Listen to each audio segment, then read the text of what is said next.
Big moves incoming for the Buccaneers. The practice squad is being assembled as we speak. They're almost completed after some big-time cuts, big surprises from yesterday's going down to the 53-man roster. We now have some updates on who is coming back to the practice squad, who cleared the waiver wire, and all that good stuff. Welcome back. I'm Sebastian with Buccaneers Digest. Love to have you guys. Make sure to subscribe. 95% of people who are watching are not subscribed, but that's okay. Hit the bell, hit the button, join Bucs Digest, and you'll be here with us as we go along. Very close to regular season now. Preseason is done. Roster cuts were yesterday. Now they're signing people on the practice squad after the waiver wire had cleared at noon Eastern today.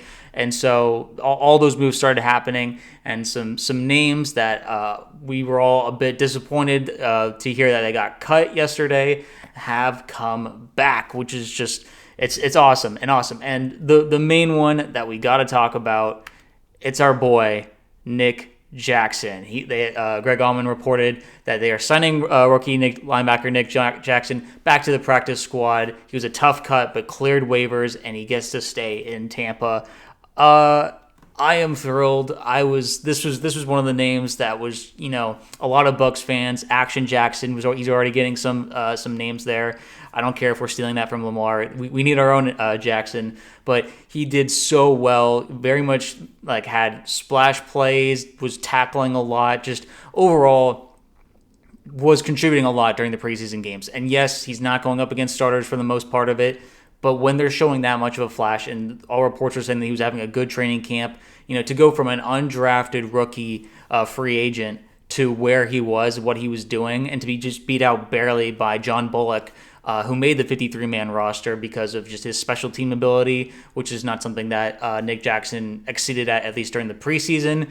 It's just good to see that no one recognized how good Jackson was. From the other 31 teams, and we were able to bring him back onto the practice squad because boy did he deserve it.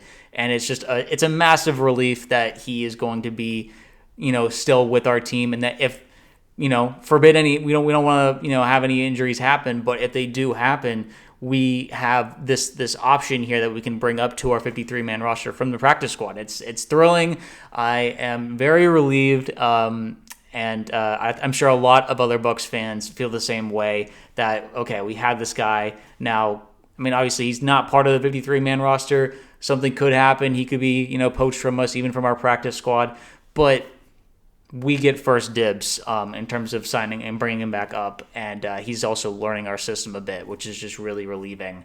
And I couldn't be more thrilled. I am really excited for Jackson, and maybe he'll get to learn from some of the veterans. I know there's not a ton of interaction between the practice squad and the actual main roster, but the closer he is to these guys, the better. And it's just good to see that they actually have that faith in Jackson that we all saw. The production that he was putting on. He led the team in tackles in the preseason, 2 sacks, an interception, and for a linebacker, that's pretty cool. In limited time, he wasn't playing full games, but he really made the most of his opportunities, and to see this paid off in this way is just really, it's awesome. And I know he's going to make the defense better whenever he does get his chance to make the 53-man roster, or he gets called up, which I feel like is going to happen at some point this season. Injuries are just inevitable, and just our linebacker room it's not exactly deep. So we'll see what transpires this season, but look out for our boy Action Jackson, Nick Jackson. That was a really, really big piece, big news that came out today. And then the other one that came out today, someone that really did well in the preseason, Garrett Green. Greg Allman also reported that we had signed rookie receiver Garrett Green back to the practice squad. He made the transition well from West Virginia to NFL receiver. He had a touchdown in the Bills game at the end of the Bills game. And that was great to see. I'm happy to have Greene here. Obviously, Trey Palmer, he actually got picked up on the waiver wire to the Saints. So, it is what it is. But Greene, I think, is just as capable and, maybe a bit bigger, a bit better in the blocking area than Trey Palmer. And he really did prove some his reception abilities. He has good hands.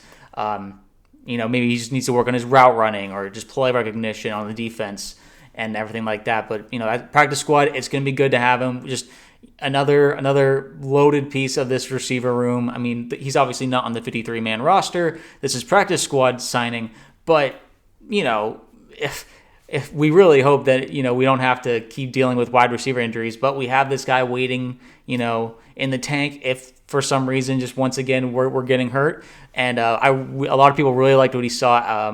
He seemed to be very tough, very physical, very pretty agile for his size, and overall just a very reliable receiver for some of the backup quarterbacks who were throwing to him. So I'm very excited that he got another chance to come back to the Bucs. He was another big name where it's like, that's a bummer that he got cut. The receiver room is so loaded, so this is the most competitive receiver room in the league. So to even just make our practice squad shows that you have talent, that you are that you have what it takes, and I think that's pretty cool. So good for him, and good for all of us who were rooting for him. And then next on the practice squad news, we had a list here, some names that are worth mentioning.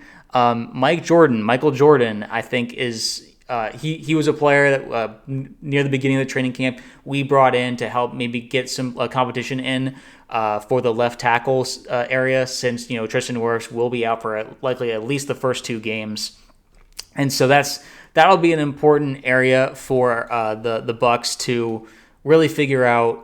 Okay, can this guy, will he be a backup guard, or will he be someone who can help out in the left tackle area? Which is because he was practicing for that position. And so he is on the practice squad, so he's not on the 53-man roster.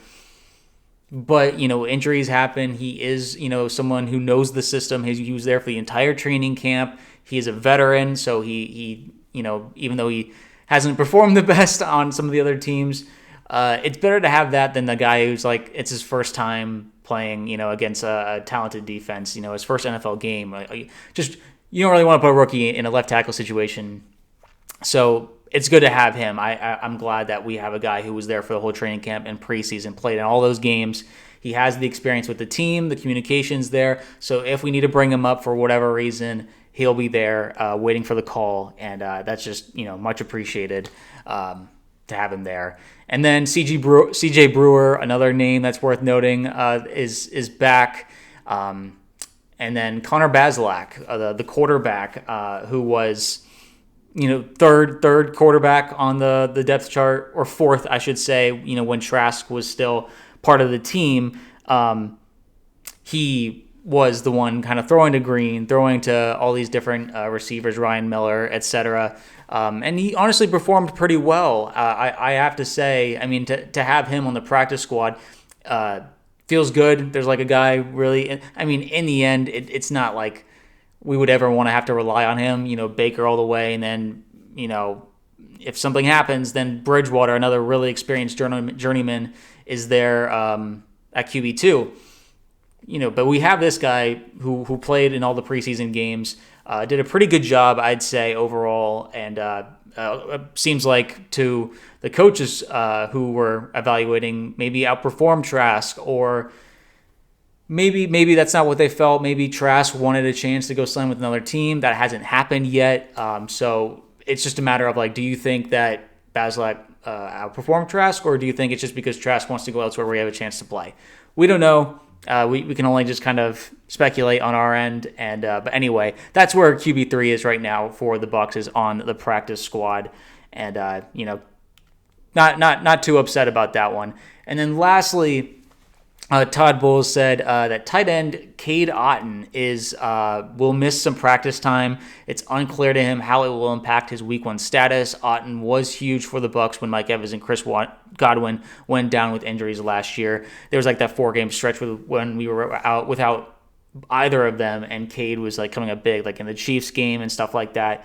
So it's worth noting, Cade is a big part of this offense, and now it's seeming his status for week 1 is a bit up in the air. He didn't practice today, and now they're going to be taking a bit of a break, but until Monday, this next Monday, where then they'll be going into full on practice for the Atlanta Falcons with the 53-man roster, and it seems like they'll be reevaluating at that point.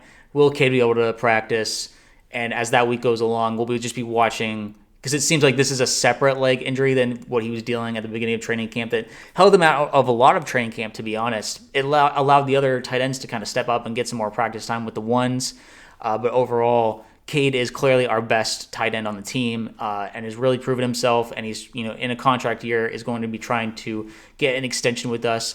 It's tough to start out the season, though, when you're hurt, already. It's might be a long season for him, and we'll be really needing those backup guys to be, stepping up, like a Devin Culp, for example. So we'll see how that goes, and it's just something to watch out for. And, once again, so lucky that we have so many weapons on this team. The running back room is still pretty healthy right now. Rashad White seems to have healed from his groin injury as of right now. The receiver room is still looking really, really solid, even without Chris Godwin or Jalen McMillan. So, Cade, if he needs to take the game off, so be it. This is a big game, though. We will be without Tristan Wirfs, so having no Cade Otton could also be a bit frustrating, and Bucs fans are probably sighing to themselves like, oh my gosh, like these injuries are really stacking up. And, that is fair. I just think overall, don't hit the panic button just yet. If you were to, be out of the game, it would probably just be week 1, if that even happens. Hopefully, by the time they take this rest, which is going to be, between now and next Monday, maybe it's really not as bad as it seems, and he's healed and he's ready to practice. We will see and how that transpires. But overall, I want to ask you guys, how do we feel about these practice squad signings? Are there names that, I didn't mention that you feel like I actually really like that guy from the preseason? Or it's just overall, are you, feeling relieved or maybe frustrated that maybe we didn't pick someone else up? There's some names still kind of floating out there, and if anything happens, we will cover it right here.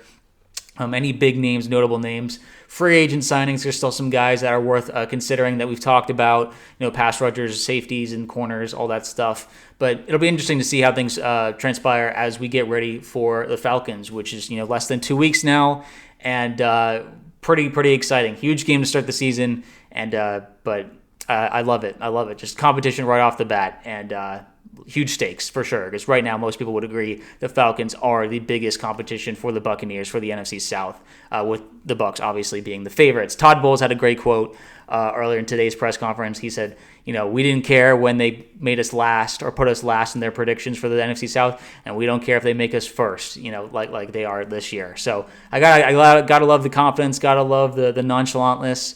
And so I'm a big fan of Bowles, and I appreciate the way he handles these questions and situations. So anyway, sound down below with your thoughts and comments on the practice squad signings. Let me know if you want specific players, and I will catch you all in the next video.